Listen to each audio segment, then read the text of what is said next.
contratos. Vamos a comenzar con lo que es una visión funcional. Y entiendo que la mayoría ya ha llevado el curso, ¿correcto? O son estudiantes propiamente de derecho y de repente hay algún abogado que desea actualizarse o repasar algunos temas. Por lo menos en mi experiencia, ¿correcto? Cuando yo he llevado el curso y ahora que lo dicto propiamente en la Universidad Católica, el estudio que se hace de la compraventa se hace a partir de los derechos reales más que del libro propiamente de los contratos, ¿no?, especiales. ¿A qué me refiero? Cuando vemos el tema de compraventa, se hace la distinción entre bienes muebles y bienes inmuebles, y tratamos lo que son el artículo 947 y 949 del Código Civil, los cuales en resumen simplemente nos dicen que los bienes muebles se transfieren mediante lo que es el título y la tradición, y hay los diferentes tipos de tradición que son importantes conocer, ¿no? El ámbito de lo que es la entrega física, la entrega jurídica, la entrega documental, la entrega ficta, ¿no? La tradición breve mano, la tradición longa mano, con lo cual ese tema de la tradición es muy importante a analizar para la transferencia de bienes muebles. A diferencia de lo que es el ámbito de transferencia de bienes inmuebles, porque en el ámbito inmobiliario lo que existe es la sola obligación de enajenar. Es decir, basta el mero acuerdo para poder transferir propiedad. ¿Por qué le señalo esto inicialmente? Porque una cosa es lo que nos dice el código de lo que basta para producir efectos, y ahorita vamos a ver qué tipo de efectos, y otra cosa es lo que en la realidad nosotros hacemos. Ha salido hace poco una resolución del TC que justamente pareciera que deja un poco desvirtuada en la realidad que sea suficiente para transferir bienes inmuebles el mero contrato o el mero acuerdo o la sola obligación de enajenar. Porque se ha añadido, y ojo, esto no es de alguna manera novedad, porque ya muchos ordenamientos, incluso la fuente que era el ex Código Civil francés, en realidad el cual fue afectado por una norma de transcripción que fue elaborada en 1955 más o menos, señalaban, oye, no basta solamente el contrato. Ahora es una locura pensar que solamente basta el contrato para transferir la propiedad. Legalmente sí transfiere, pero para que una persona esté segura, es decir, cuando nosotros nos tenemos nuestro cliente y nos dicen, doctor, quiero celebrar un contrato de compraventa, ¿está bien? Sí. ¿Qué es lo que tengo que hacer? Celebrar un contrato. Perfecto, ¿eso basta? Bueno, ya es propietario. ¿Eso basta? Probablemente eso no basta. Porque lo que van a querer ustedes es brindarle una seguridad cuasi plena a su cliente. Y esa seguridad cuasi plena no solamente se brinda con un documento privado, sino también que eso se exprese en registros públicos y que tenga la posesión, de ser el caso, ¿no? Entonces acá hay doble aspecto para poder analizar. Uno es en qué momento comienzo a ser propietario o soy ya propietario, y el otro es cuáles son los mecanismos de seguridad que yo tengo para justamente mantener, tutelar o poner lo que es mi derecho de propiedad, en especial en el ámbito inmobiliario. Y esta sentencia del TC lo que nos dice es, ojo, aunque hay una distinción ahí un poco bien particular respecto a las personas especialmente vulnerables, pero como regla general, la persona que adquiere no solamente debe celebrar el contrato, sino que por diligencia, y pareciera que estamos migrando a un registro obligatorio, por diligencia tiene que tomar todas las acciones necesarias para proteger su bien. ¿Qué quiere decir eso? Todas las acciones que de alguna manera me lleven a inscribir el bien. ¿Y por qué es esto? Porque el registro, cada vez más fuerte, a pesar de que he tenido momentos de zozobra, brinda una publicidad que está regulada en el artículo 2012 del Código Civil. Entonces, como que ese artículo 949 sí es bueno entenderlo, es bueno saberlo, conocerlo, pero nos puede llevar a una inexacta comprensión de la realidad, ¿no? Porque nadie en su sano juicio ahora solamente cuando celebra un contrato manuscrito dice ya estoy seguro con mi propiedad, sino que tiene que realizar otros comportamientos para poder de alguna forma tutelar, mantener y estar tranquilos de dicha adquisición. Bueno, si tomamos en cuenta estos dos artículos, de repente podemos tener este cuadrito. Es decir, por el mero contrato se produce el efecto obligacional y se produce el efecto real, aunque todavía la tutela no es plena. En los bienes muebles ocurre algo distinto, porque el contrato, con el mero contrato, se genera el efecto obligacional, pero ya es con la entrega que se produce el efecto real. Como que los efectos ya no están sincronizados. Por el contrato me obligo a, ¿no? Imagínense ustedes los contratos con pacto de reserva de propiedad. Me obligo a transferirte cuando pague la última cuota. Pero con ese contrato no vamos necesariamente a transferir propiedad. ¿En qué momento se va a transferir la propiedad? Con la entrega. Con la tradición, en sus diferentes, de alguna manera, en sus diferentes formas. Oiga, pero es algo básico. ¿Qué hay adicionalmente a ello que de alguna manera cuando estudiamos esto en reales, como que el artículo 1529 un poco que nos queda en el aire? ¿Y por qué les menciono que nos queda en el aire, doctores? Porque el 1529 no distingue entre lo que es bienes muebles y bienes inmuebles, como lo hace el 947 y el 948. No hace una distinción. Y si no hace una distinción, no podemos decir que no se aplica a alguno de estos tipos, porque la regla es muy general. Aunque en algunos artículos, ya que tener bastante cuidado, pareciera que algunas reglas no se aplican a los bienes muebles, más sí a los bienes inmuebles. Si hay tiempo, vamos a poder introducirnos propiamente a las mismas.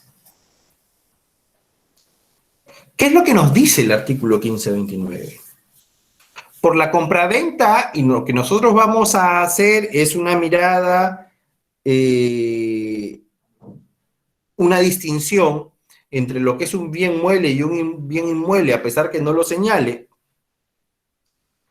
El vendedor se obliga a transferir la propiedad.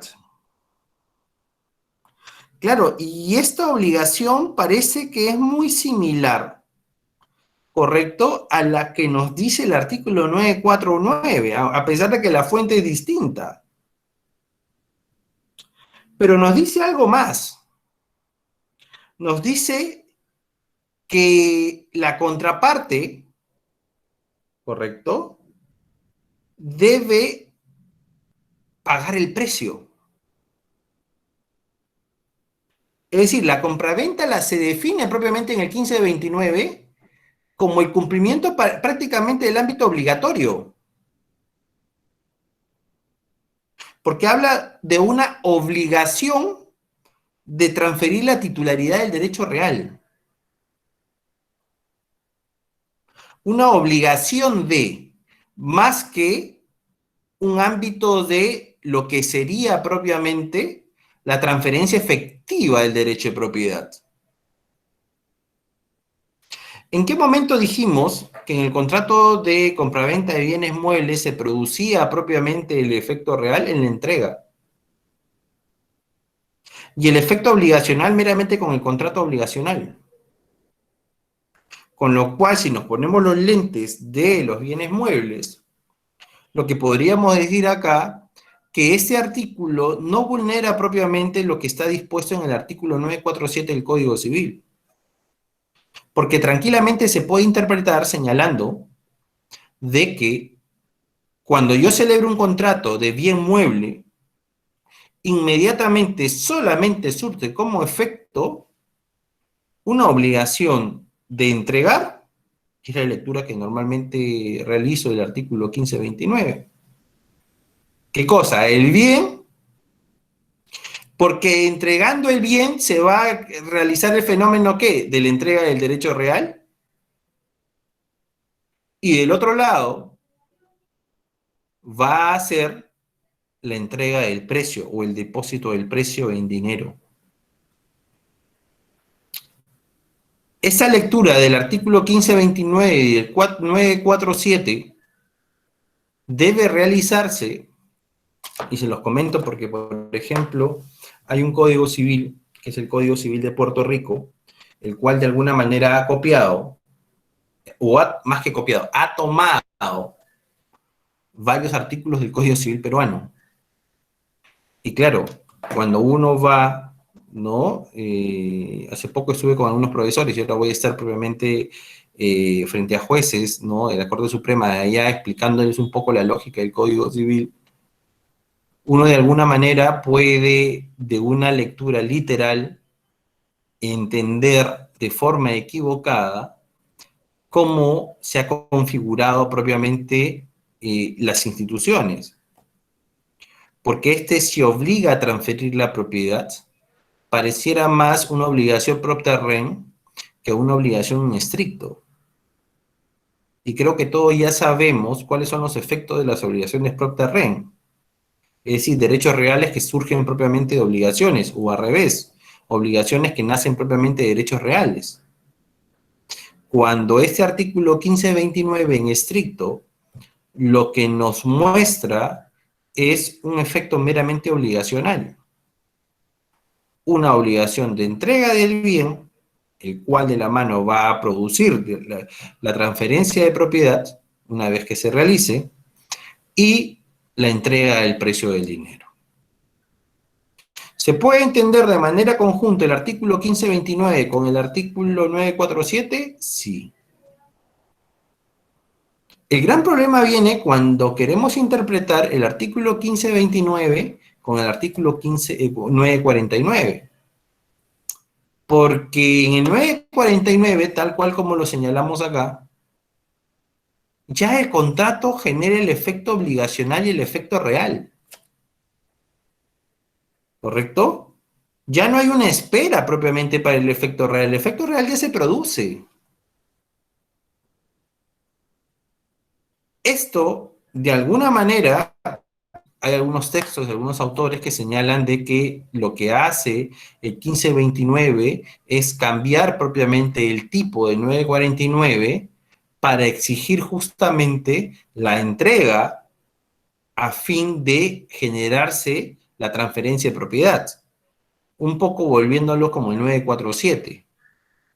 No obstante, si nosotros tenemos claro que ya se produjo con el contrato por el 949 en la parte superior del PPT, se ha generado el efecto obligacional y el efecto real, lo único que hace el 1529 es describir cuáles son las prestaciones del efecto obligacional. En resumen, se puede interpretar de manera conjunta el 1529 con el 947 como el 1529 con el 949. Aunque la función es distinta. Porque respecto al 949 simplemente me va a describir la obligación, pero frente al 947 lo que va a generar es que la obligación va a determinar la generación del efecto real. ¿Correcto? Ese es simplemente para una breve descripción de lo que sería una compraventa en estricto de forma funcional. Pero no solamente existe ese tipo de compraventas, también existen compraventas las cuales son de tipo excepcionales. Oye, ¿cómo así de tipos excepcionales? Claro, porque este ámbito de traslado patrimonial que se hace de un sujeto a otro, falta algo en la configuración que si no hubiese la norma, probablemente vamos a pasar al tercer supuesto. ¿Y cuál es el tercer supuesto? El efecto patológico. Es decir, que va a haber una sanción de nulidad, ineficacia en sentido estricto, ineficacia en sentido amplio, inoponibilidad, etc. Pero lo que tenemos acá es que, a pesar de que tenga un defecto, este defecto por el tráfico económico, por las circunstancias o por el tipo normativo, se sanea. Vamos a poner un ejemplo. El artículo 1542 del Código Civil. Los bienes muebles adquiridos en tiendas o locales abiertos al público no son reivindicables. ¿Cuál es el supuesto por lo cual vamos a hablar de una reivindicación de bienes muebles de personas que venden en locales comerciales? Pareciera la opción que aquellos bienes que están justamente en estos locales comerciales, no sé, me voy a WOM, me voy a Saga, me voy a alguna empresa que venda, o alguna tienda que venda bienes, mercaderías, pero las personas que lo venden, de alguna manera, no son los titulares. Es la única forma, porque si de alguna manera quien lo ha vendido bien y transfiere la propiedad, ya no vamos a hablar de reivindicación, porque ya se produjo propiamente el fenómeno de la transmisión de titularidad.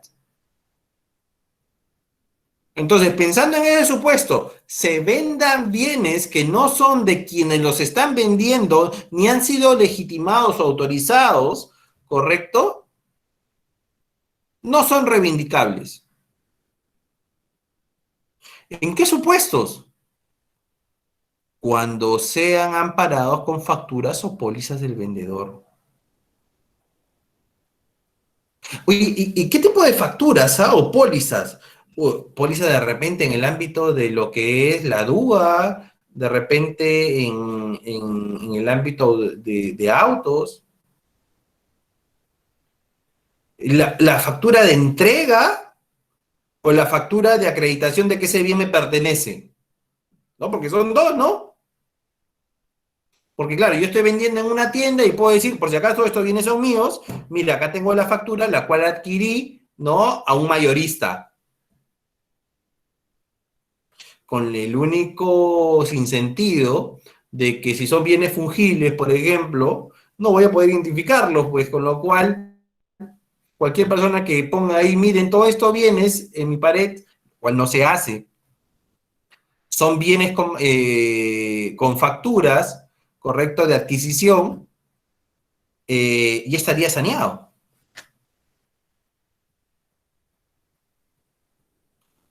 O se está refiriendo a las facturas que emiten propiamente esas tiendas o locales comerciales.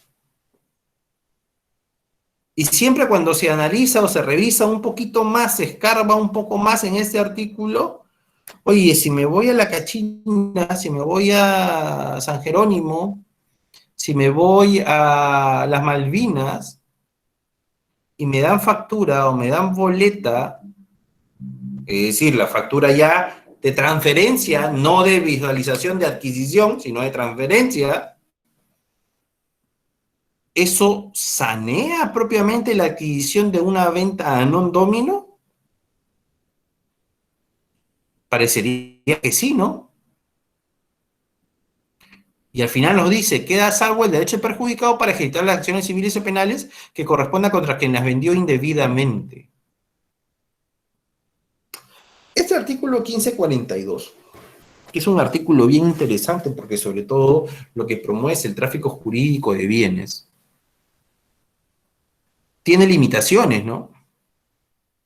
Porque a diferencia de lo que ustedes pueden encontrar en su artículo 948 del Código Civil, lo que pueden encontrar en su artículo 194 del Código Civil, lo que pueden encontrar en su artículo 2022, 1135, 1136, 2014, en lo que pueden encontrar en las cosas juzgadas fraudulentas en el ámbito de lo que es el derecho procesal, todo supuesto de adquisiciones a non domino, todos supuestos en los cuales se venden bienes que no son de la persona que nos vende y que no tiene autorización para ellos. En todo se habla de un requisito como la buena fe. Si yo voy de repente a las Malvinas a un local de dudosa de dudosa imagen y adquiero bienes y me dan una factura, la buena fe de alguna manera lo que va a decir es, oye, cuidado, en esos casos es muy probable que no te tutele el 1542. Pero el 1542 parece ser claro, ¿no? Porque no te pone estos requisitos del artículo 948, 1135, 1136 y tal, lo que hemos mencionado. Lo que nos dice el 1542 es simplemente, oye, cuando tú vayas a un local comercial, preocúpate de qué? De la factura.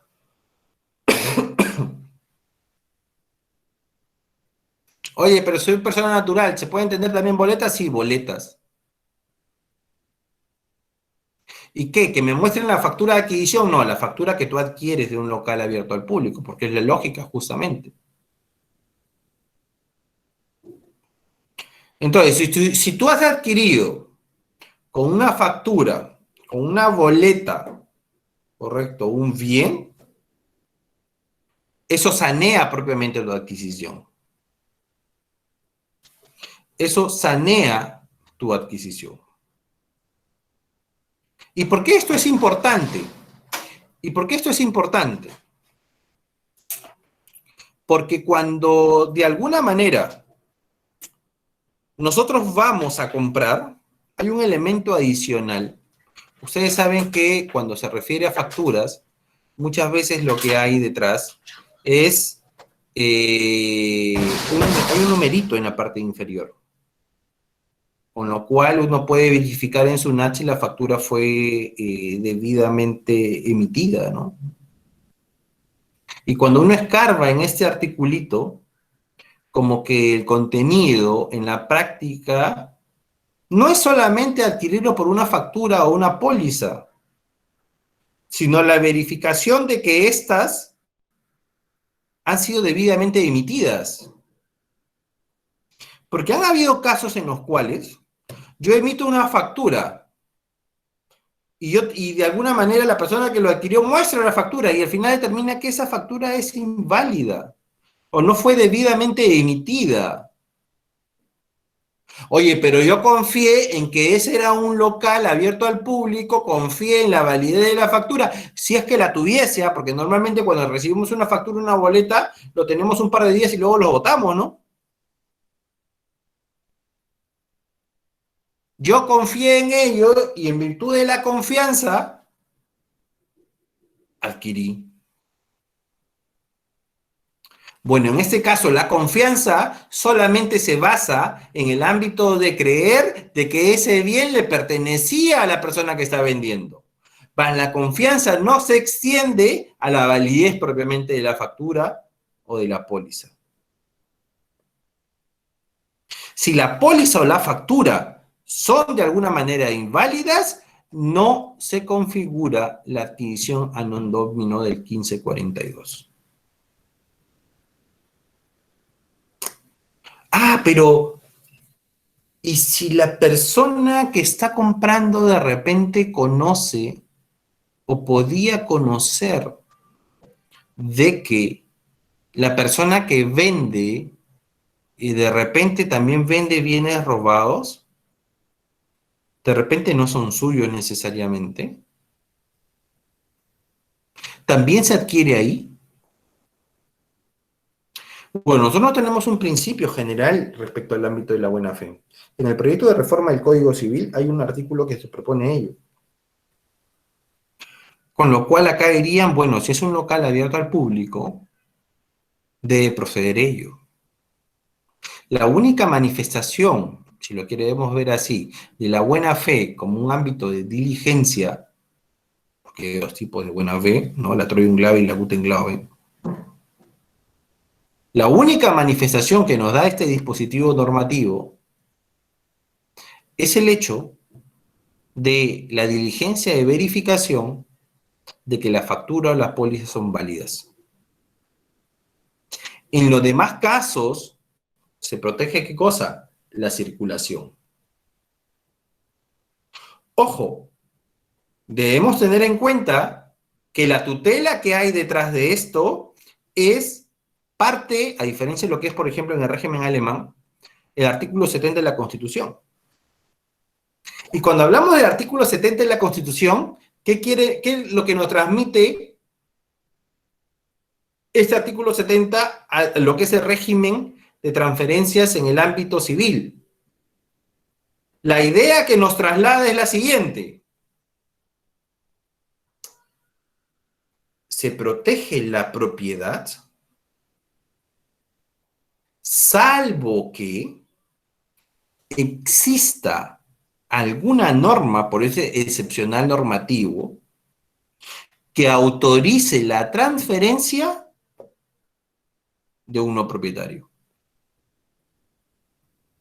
No estamos en el ámbito de legitimación, estamos más bien una persona que no se ve legitimada, pero excepcionalmente permite la circulación bajo los cánones de este o de cada dispositivo normativo.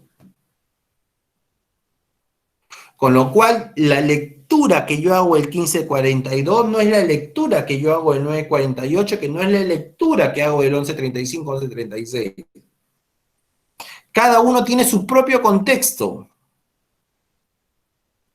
Porque si ustedes comparan este artículo 1542, que habla sobre bienes muebles, y nos vamos al artículo 948, que ustedes lo pueden revisar, existe un segundo párrafo en el 948 que se exceptúan ¿qué normas?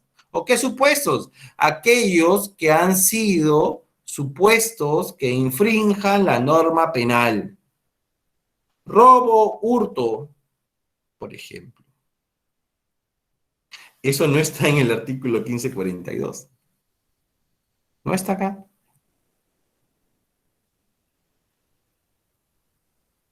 Entonces, si estamos hablando de un ámbito normativo, ¿correcto? Hay que ver las excepciones y tratar de desmenuzarlas, hay que revisar la exposición de motivos para ver qué quiso el legislador, hay que ver el derecho comparado para ver de dónde se trajo, y ojo, cuando se habla de derecho comparado no solamente traer la figura, sino también ver su contexto en el cual interactuó, para de alguna manera al momento de poder hacer una relectura en nuestro país, poder tener una visión mucho más completa y no sesgada sobre la aplicación de cada institución.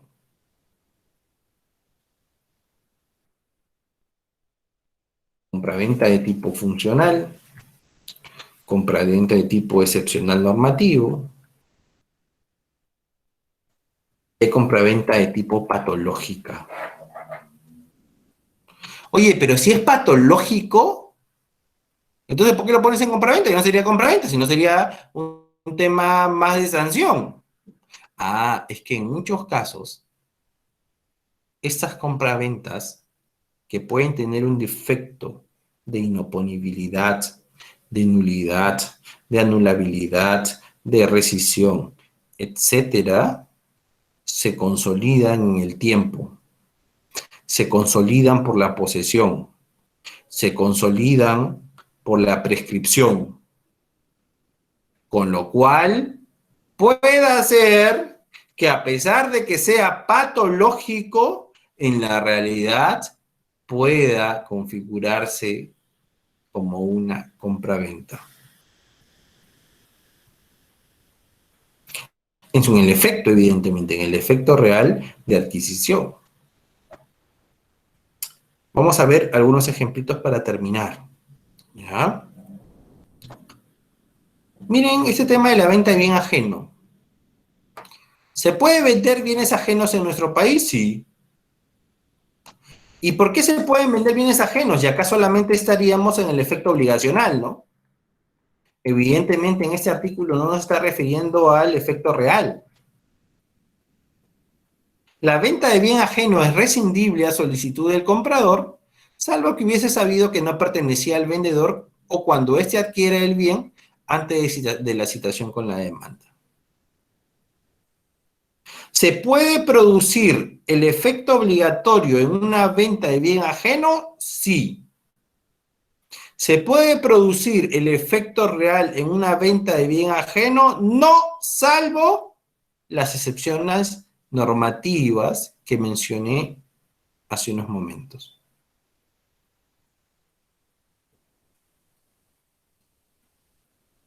Segundo supuesto, que justamente este día domingo nos ha traído novedades, ¿no?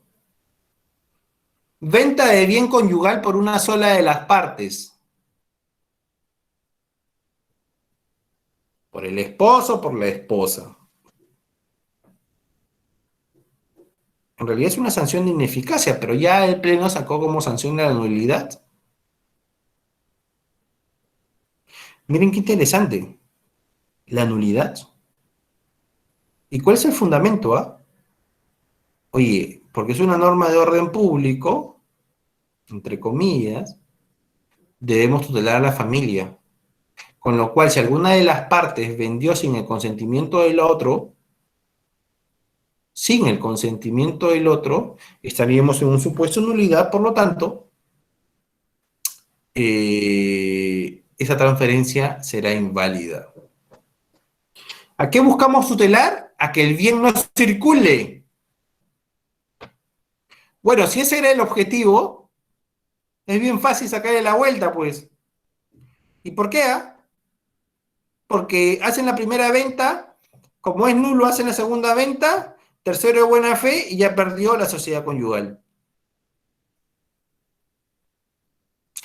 En cambio, bajo el supuesto de ineficacia, hacen la primera venta, hacen la segunda venta, no se aplica la fe pública registral. Si lo que se buscaba de alguna manera tutelar a la familia para que el bien no salga propiamente del entorno familiar, flaco favor le han hecho propiamente a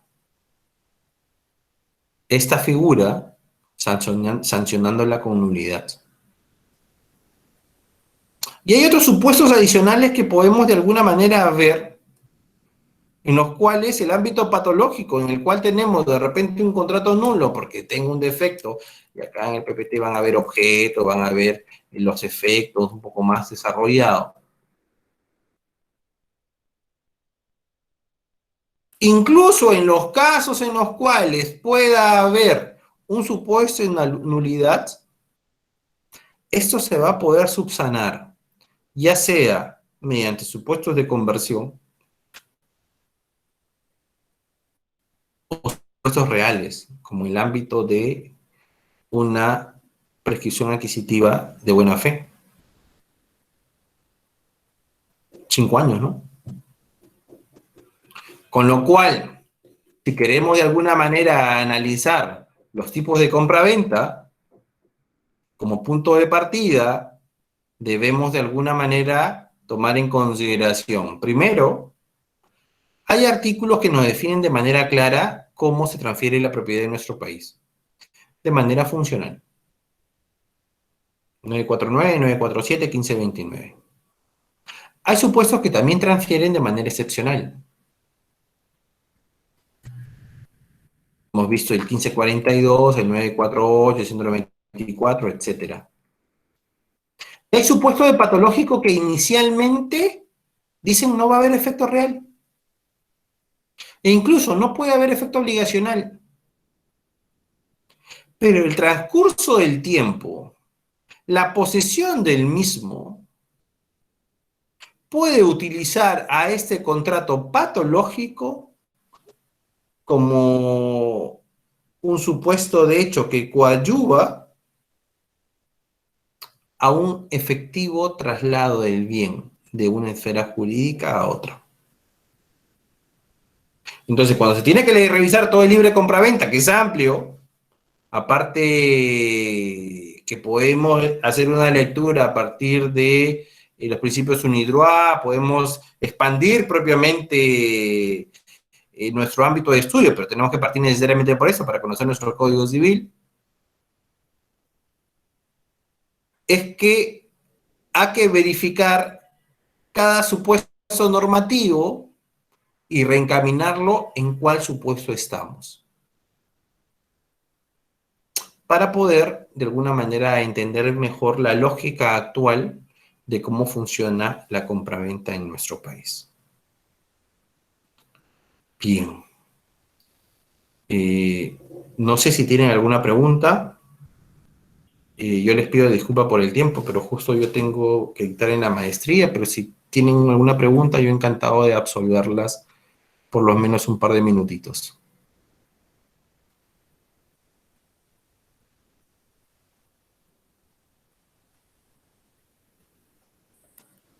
Sí, doctor, parece que hay algunas preguntas en el chat.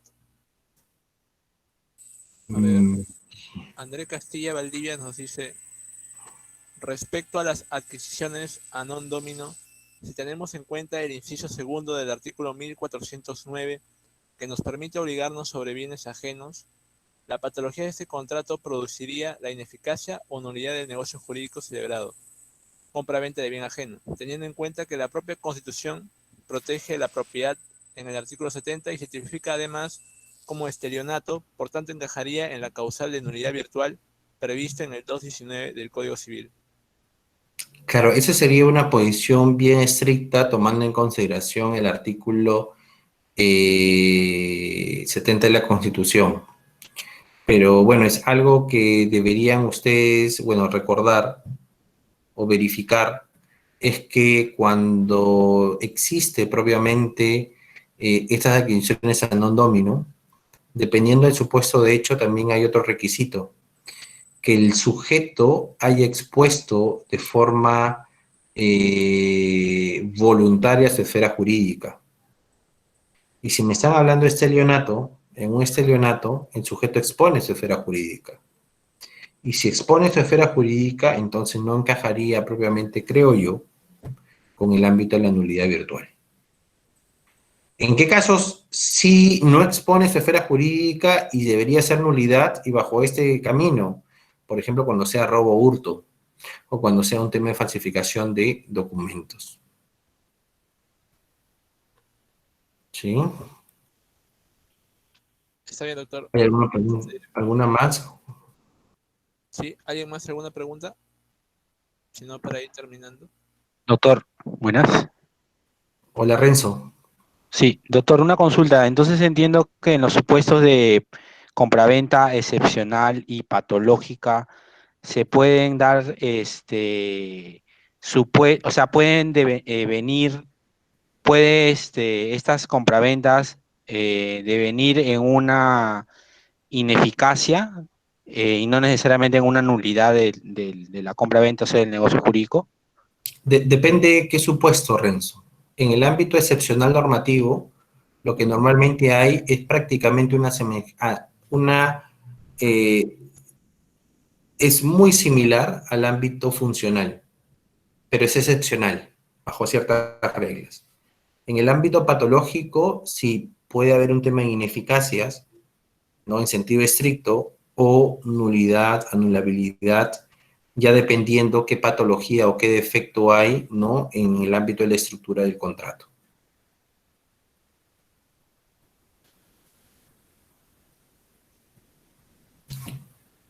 Bueno, doctores, querido Julio César, por mi parte, muchísimas gracias.